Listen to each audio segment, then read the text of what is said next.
Agent Romanov. You miss me? Oh yeah, Charles, we got ourselves an X-Men fan. Captain.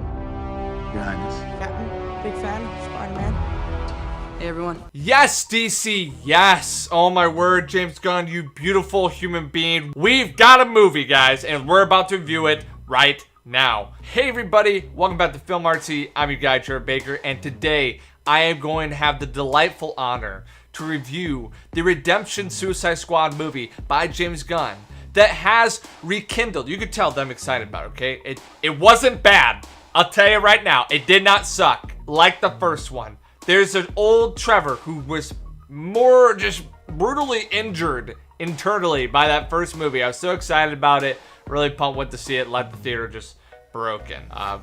Really came into this movie hoping that it just wouldn't let me down. Guys, this James Gunn is the future of DC. If you ever watched my video about how James Gunn is going to save the DC universe, you need to go watch that right after this because I am even more confident of that now. So the Suicide Squad movie is basically a sequel to the first one, although they do not park in the first one very long. They touch on it, like, yep, that kind of happened. And the premise kicks off really fast. That's one thing I loved about this movie is we did not spend time reestablishing kind of the situation. Essentially, we knew they're bad guys. They want to get years off their sentences, so they put exploding chips in their neck and send them on ridiculously dangerous missions. All I can tell you from the get-go, it was non-stop thrilling action. And sometimes that can take away, but they do have touching moments here.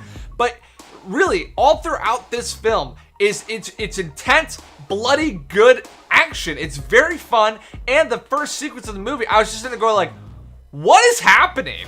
I can't believe all this is happening. It was funny, interesting, captivating, exciting, and it also just reminded me how bad of a woman Amanda Waller is. I was like, she's an evil person, but she's the perfect person to lead the Suicide Squad.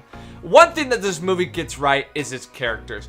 And I'm going to tell you right now, the first character that they just absolutely nailed is Harley Quinn. Now you're sitting there going like, well, Margot Robbie's already killing as Harley Quinn. Well, she is. Suicide Squad was great with the Harley Quinn.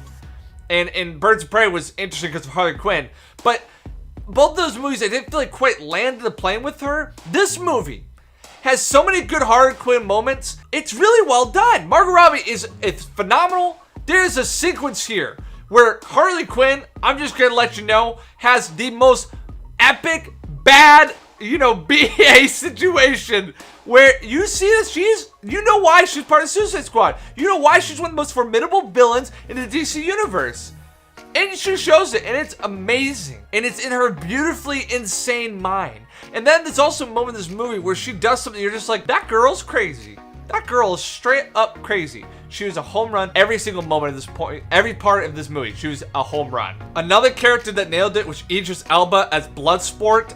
Not someone I really knew much about from the DC universe, but his way of bringing that character to life, how he's this strong personality and leader, but obviously knows that he's bad and maybe not meant to be a leader. The dynamic between him and Amanda Waller is intense. It's visceral. It's hatred, but they know they have to work together. And I just really liked Idris's chemistry with like him and John Cena, him and Margot Robbie, him and the Rat Girl, who I gotta get to in a second because she was phenomenal. I mean, him and the freaking shark. Every part was just well done.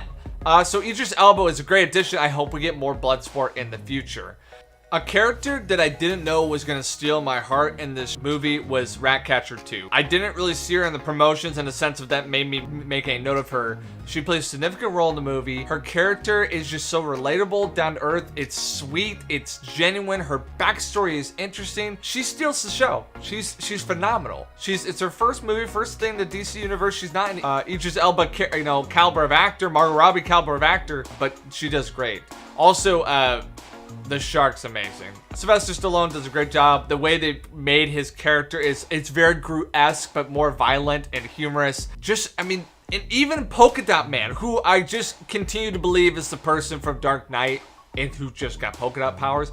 But they made freaking Polka-Dot Man interesting. There's a moment towards the end of the movie where Polka-Dot Man has his moment. And I was like, yeah, Polka-Dot Man, let's go! And this is, my energy here is genuine. Like, every part of the movie was interesting, entertaining, bloody, funny. Was the story an Oscar winner? No. Was the story, like, without fault? No. I mean, I'll be honest, there's some lighter villains in here that I didn't really care about, and the big baddie, I guess, at the end was relatively entertaining, but I didn't really care about those things. I just liked seeing this squad of misfit villains with incredible abilities team up for a common interest and actually nail it this time. What I liked about this is they didn't have these, like, turning points that were so forced, like the first movie when Diablo was like, this is my family, and he kills himself. You're like, what? That bro hasn't been part of the family. He hasn't been a team player this whole time. That's not the way in this movie. Like, every character is developing. They don't trust each other at first, but along the way, they do branch on established relationships, like Rick Flag and Harley Quinn's relationship, and them developing relationships between Bloodsport and Ratcatcher 2 and the Shark Guy and Polka-Dot Man.